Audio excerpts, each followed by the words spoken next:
Hello दोस्तों, स्वागत है मेरा फेसबुक पेज में जिसका नाम है अनीश कुमार भारती। तो आप लोग ज़्यादा से ज़्यादा फेसबुक पेज को आप लोग फॉलो कीजिए और सपोर्ट कीजिए। और मैं गाना के माध्यम से आप लोगों को बताना चाहता हूँ, क्योंकि आज के डेट में मतलब कि जमाना अनुसार सॉन्ग है। आप लोग सुनिएगा और कमेंट में राय जरूर दीजिएगा कि ये सॉन्ग कैसा है। ठीक है, चलिए शुरू करते हैं आप लोगों के बीच। गाठ बांधल बतिया के तू कबऊ नहीं भूलई हो गाठ बांधल बतिया के तू कबऊ नहीं भूलई हो। दूगो रोटी भल खइह अपन बेटवा के पढ़ैह। दूगो रोटी भल खइह अपन लइकन के पढ़ैया।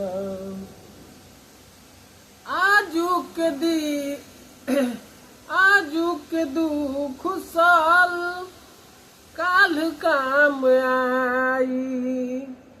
बढ़ी जई है लइका लइकी जिंदगी बन जाई।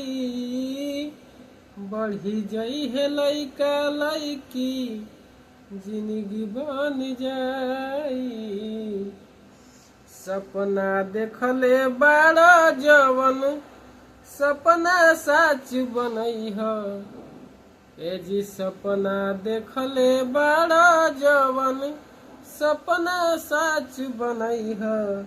दूगो रोटी कम खइह अपना लइकन के पढ़ैह।